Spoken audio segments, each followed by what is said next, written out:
and the Edinburgh Festival. But today, we're going to look at a lot more that you might not know about. Actually, a lot of these are not exactly festivals, but strange races or competitions. Some of them are ancient, and some are modern. So, let's start in January in the north of Scotland with the burning of the Clavey. This is a whiskey barrel which is set alight, then carried through the streets as a bonfire. It's an ancient tradition which always takes place on the 11th of January, the first day of the year, according to an older form of the calendar. The bonfire brings good luck for the coming year, and people used to keep bits of burnt wood as protection against evil spirits. At the end of January, even further north, in the Shetland Islands, there's another fire festival, the Up Helly Ah. This seems like an ancient festival, but has actually only been going for about 130 years. Well, it is fairly old, I suppose. People carry firelit torches and a Viking boat through the streets, then set fire to the boat. There's lots of dancing. It's good fun. Now, to the north of England. On Shrove Tuesday in February, otherwise known as Pancake Day, a special pancake bell is rung in Scarborough. Everyone goes down to the road next to the beach where they skip. Yep, they jump over long ropes, up to 15 people to one rope. Whoa! And they have pancake races. This is quite common in the UK, running with a frying pan and tossing a pancake at the same time. Another kind of race takes place in spring, cheese rolling. In Gloucestershire, in the southwest of England, round cheeses in round boxes are sent rolling down a hill, and people run after them and try and catch them. The hill is very steep, so people often fall over. If you take part in this, you need to be very fit and wear your oldest jeans. Nowadays, this strange custom attracts visitors from all over the world, but the people from the local village are usually the ones who catch the cheese. From people racing to animals, very tiny animals. World Championship snail racing takes place in a village in Norfolk. What? The snails have to race from an inner circle to an outer circle, and the winner gets a lot of lettuce. There's a party and barbecue for the snail owners and observers. This custom began in the 1960s after a local man saw something similar in France. In the UK, we don't eat snails, by the way. Right. Planning breaks. Plan your study periods in chunks with regular breaks. Many people recommend half an hour of concentrated study, then a 10-minute break. But you can adjust this to suit you. If you study for too long at a stretch, your mind will work less effectively. So be careful. In your short break, you can give yourself a treat, such as a cup of green tea. Disgusting. Well, I wouldn't advise a chocolate bar as a treat. A sugar rush is not great for concentration. Okay, so next let's think about what you do when you're studying. Some people just read through their notes or textbooks and underline in pencil or highlight important bits. If this works for you, fine. But I'd suggest that it's better to write notes of some kind, so your mind is processing the information more. This way, you are also producing material which will be useful for last-minute revision. I don't recommend very last-minute revision, by the way, but we'll come back to that later. Have a look at these examples of student notes. Which do you think are best? The first person has written important phrases at random. The next has a table with clear headings and boxes with notes. The next has summaries. And the last one has mind maps. you've got the main topic in the circle, then lines coming off the circle attached to subcategories, then more lines to further details. Mind maps are great for showing the connections between different bits of information. They seem to work in the same way the brain works. So, what do you think? Highlighter pen, usually. To me, the first one wouldn't be very useful to come back to and use in the future. But the others are all fine. It depends on your personal preference. Mine is for mind maps. I would suggest using colours, though, and even little drawings. They can make things much more memorable. Obviously, when you are studying, the first thing to think about is whether you understand the information. And the second thing is how you are going to remember it. Let's look at some more ways of making information more memorable. Hello, and welcome to this recording brought to you by the British Council. Rainforests Rule by Julie Bray. A world like no other. Perhaps this is the best way to describe the world of the rainforest. No rainforest is exactly the same, yet most rainforests are now distributed in the small land area 22.5 degrees north and 22.5 degrees south of the equator, between the Tropic of Capricorn and the Tropic of Cancer. You can find tropical rainforests in South America and Indonesia. Other rainforests flourish further from the equator, in Thailand and Sri Lanka.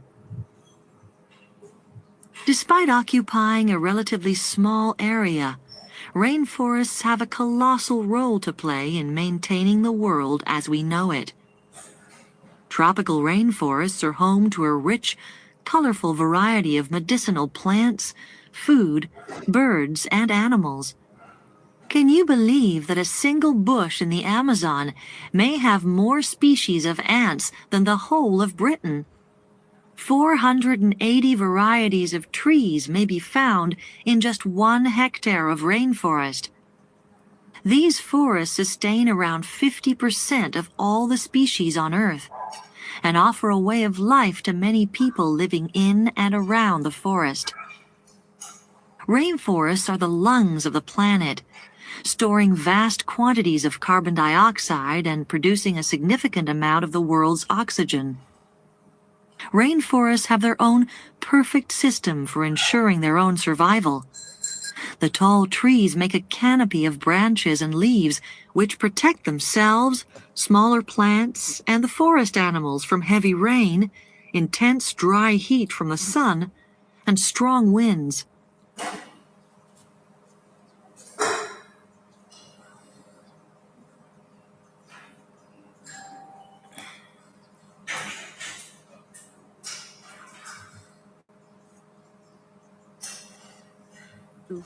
Now turn to part 3.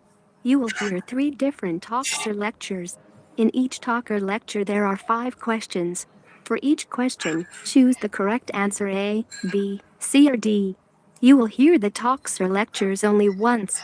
Now open your questions paper and look at talk or lecture 1. You now have 35 seconds to look through the questions and the options in each question.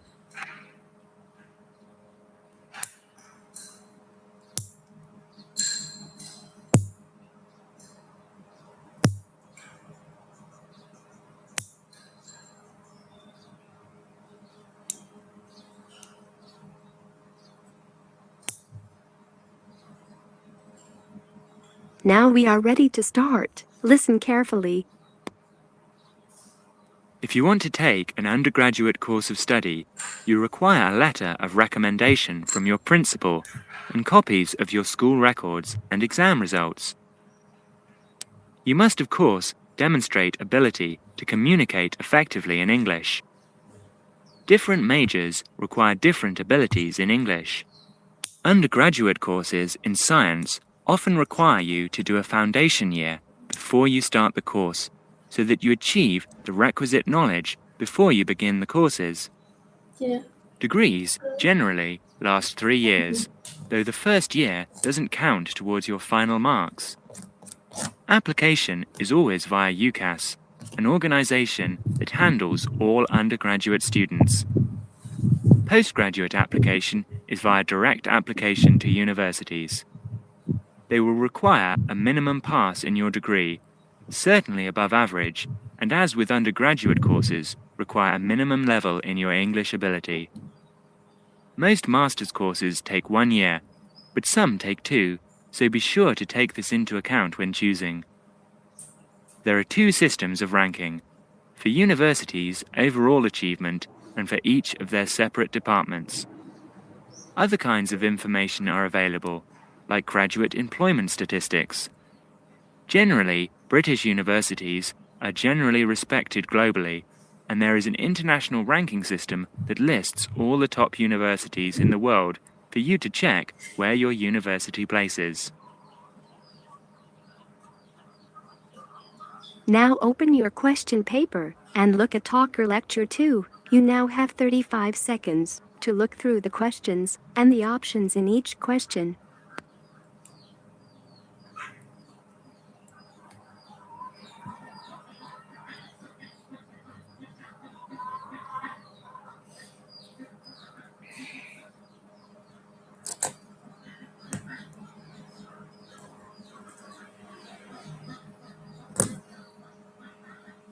Now we are ready to start. Listen carefully.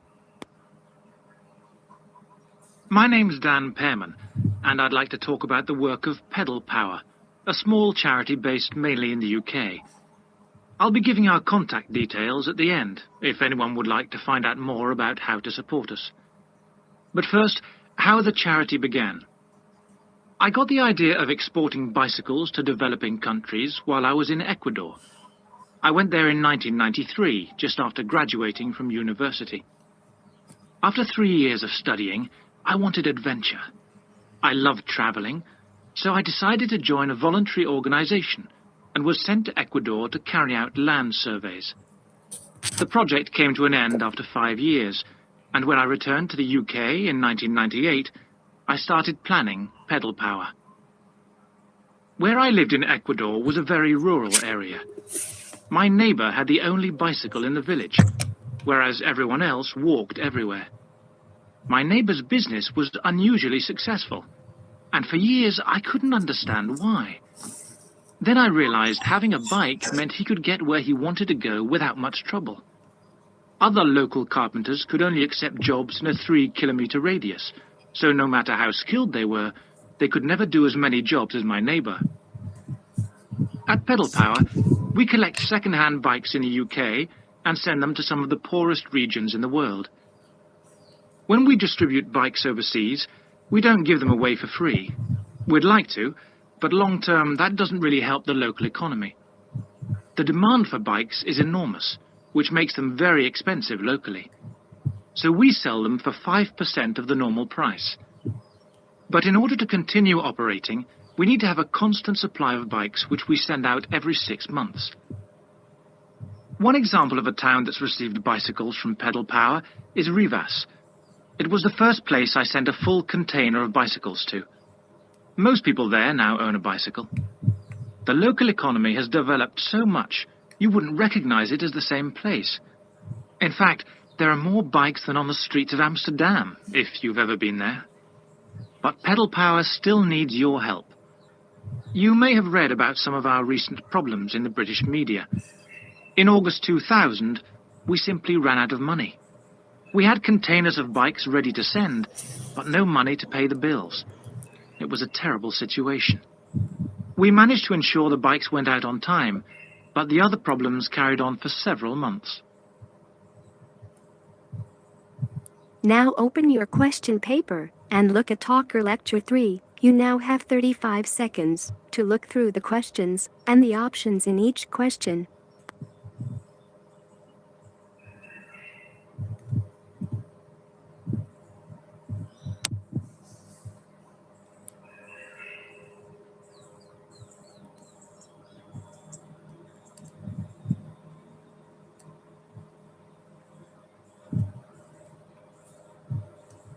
Now we are ready to start. Listen carefully. Today's Health Council is presented by Paula Clayburgh, who is the Chief Counsellor at Liverpool's famous pain clinic, the Wilton Clinic. Paula. Do you know what Prince Charles, Sevi Ballesteros, and Elizabeth Taylor have in common? They all suffer from chronic back pain. In fact, bad backs are one of the most common health problems today, affecting people in all walks of life. The most recent available figures show that about 250,000 people are incapacitated with back pain every day. And many sufferers don't know the cause or the solution to their problem. The majority of our patients at the clinic tend to be women. They are especially vulnerable because of pregnancy, but also because of osteoporosis, which I personally believe to be the major cause of problems for women. I have many women patients who say they have completely given up exercise because the pain makes them so miserable. But of course, that starts up a vicious circle. Bed rest, giving up exercise, and painkillers are traditional responses to back pain. But although there are many excellent drugs on the market, at our clinic, we're beginning to realize the unique benefits of relaxation therapy. Other specialists in the field make a strong case for certain types of exercise, but in our experience, they are easily mishandled and can lead to more harm than good. Now let's look at some of the reasons why back pain is developing into such a unique menace. In general, the body is pretty good at self-repair. A strain or a blow to a limb, though painful at the time, generally resolves itself. But the body's response to back injury can be very counterproductive. When pain strikes, we attempt to keep the back as immobile as possible, which makes the muscles tense up. Research shows that they often go into spasm, which causes further twisting of the spine. A vicious circle is underway. The second mistake we often make when stricken with extreme back pain is to go to bed and stay there. Although at the clinic we recognize that a short rest in bed can be helpful, up to 2 days, any longer makes our back muscles become weaker and unable to hold up our spine. The pain, therefore, becomes worse. Another problem is being overweight. Anyone a stone or more overweight who already has back pain is not doing himself any favors. Though it won't actually set it off in the first place, the weight will increase the strain and make things worse. The British diet could be partially to blame for the increase in back pain. That is the end of part 3. Now you have 5 minutes to check your answers and transfer your answers onto the answer sheet.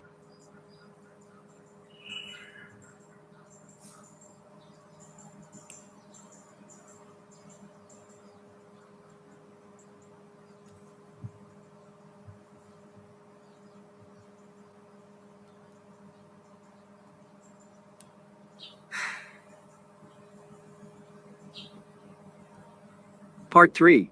Questions 21 to 35. In this part, you will hear 3 talks or lectures. There are 5 questions for each talk or lecture. For each question, choose the correct answer A, B, C or D. You will hear the talks or lectures only once.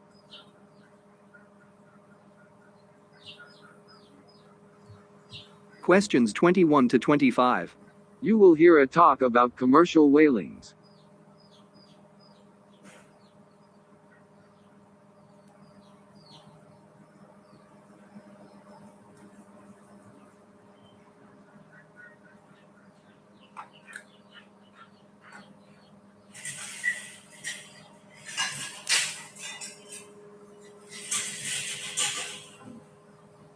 Japan begins commercial whaling after 30 years. This is breakingnewsenglish.com. Japan has resumed commercial whaling after a hiatus of over 3 decades. Commercial whaling was banned in 1986 by an International Whaling Commission IWC moratorium. However, Japan withdrew from the IWC in December. Japan's government has promised all whalers will stay within 320 kilometers from its coast. The Japanese Fisheries Agency set a quota for killing 227 whales every 6 months. In the first days of resumed whaling, whalers caught 2 minke whales, which were taken to the northern port of Kushido. The whale meat was auctioned in Tokyo and sold for record prices. Eager restaurant owners snapped up the meat at prices of up to $140 per kilo. Japan has engaged in the practice of whaling for centuries. Whale restaurant chef Mitsuo Tani summed up why he thought the return of commercial whaling was important. He said, "A country that does not preserve its food culture has no future." He also promoted the health benefits of whale meat. He said, "It is 5 times lower in calories than beef, 10 times lower in cholesterol, 2 times less fat than chicken, and it's packed with iron." But abroad, people do not know this. However, Japan's return to whaling has brought international outcry. The Humane Society accused Japan of starting a new and shocking era of pirate whaling. It added, "This is a sad day for whale protection globally." This is Eric Carroll reporting from Yokohama, Japan.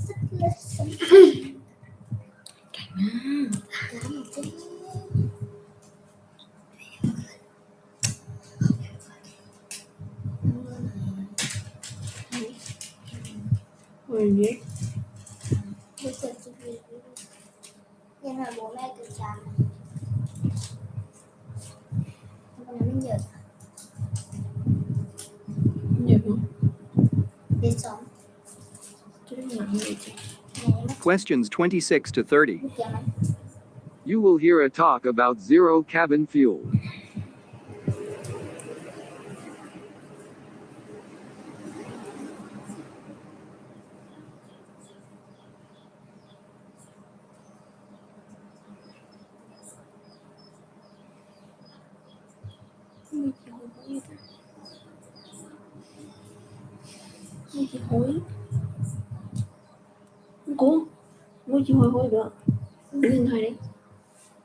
Zero carbon power bigger than fossil fuels in UK. This is breakingnewsenglish.com. The United Kingdom has said it is playing its part in striving for a cleaner and greener planet.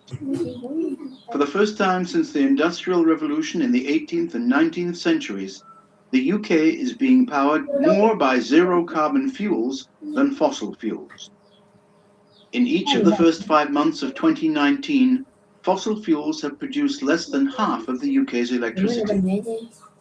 Analysts say a tipping point has been reached, and the trend of zero carbon energy sources providing more power than fossil fuels will continue. Power from wind, solar, nuclear, and hydro sources outstripped coal and gas-fired generation. A decade ago, 3/4, 75.6% of the UK's electricity came from coal and gas, and only 22.3% was zero carbon. The switch to more zero carbon power was described by the UK's energy chief executive as a key milestone on the journey towards net zero.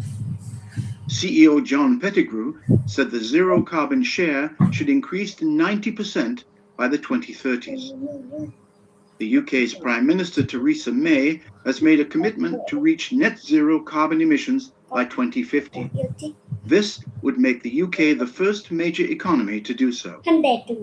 Energy analyst Tom Burke told the BBC, "Today's landmark is a real tribute to technologists. We have cracked technical problems of dealing with climate change." He added, "As we move towards net zero, jobs will be lost in fossil fuel industries and created in low carbon industries." This is Jack Rigg reporting from Richmond, British Columbia.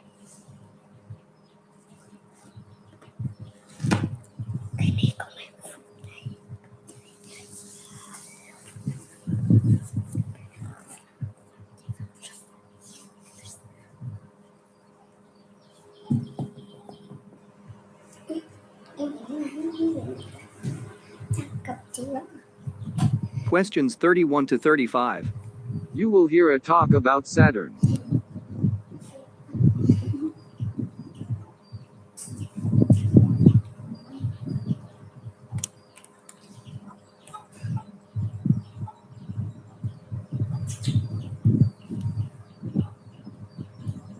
Lạnh á. Rồi cơm rưỡi á. Cơm nát tiếng Anh ăn rần rần. Saturn now the planet with the most moons. This is BreakingNewsEnglish.com. Astronomers have promoted Saturn as the planet with the most moons. Saturn has overtaken the solar system's largest planet, Jupiter, as king of the moons. The astronomers recently discovered 20 new moons orbiting Saturn, which brings the planet's total number to 82. This edges out Jupiter with 79 celestial bodies into second place. Each of the newly discovered moons are at least 5 kilometers in diameter. 17 of them orbit Saturn backwards and take more than 3 years to complete one orbit of Saturn. The astronomers found the moons using the powerful Subaru telescope located on Hawaii. The research team will now look for moons that are around a kilometer in diameter. Lead astronomer Dr. Scott Shepard commented on the perceived origins of the new moons. He said, "We don't think they formed with the planet. We think they were captured by the planet in the past." He posited that Saturn sucked in a swirling mixture of gas and dust to form the moons. Dr. Shepard added, "We think these moons interacted with that gas and dust. These were comets or asteroids that happened to be passing by. They were captured into orbits around the planet rather than falling into the planet. We think these are the last remnants of what formed Saturn. The moons will be named in a competition after giants from Gaelic, Inuit, and Norse mythology." This is Cynthia Jones reporting from Vancouver, Canada.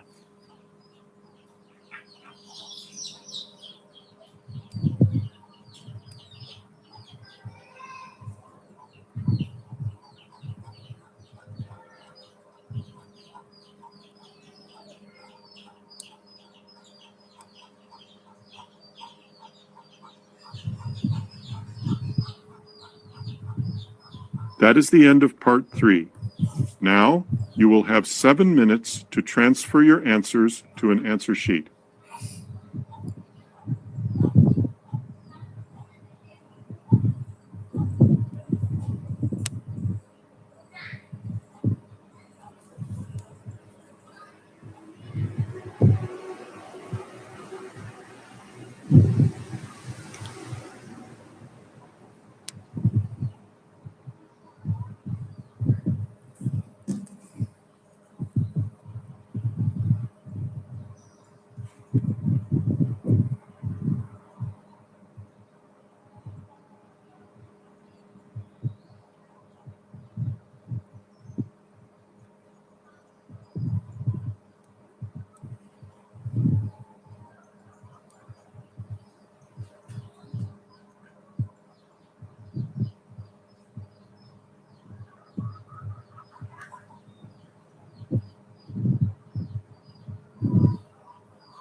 Hello, and welcome to this recording brought to you by the British Council.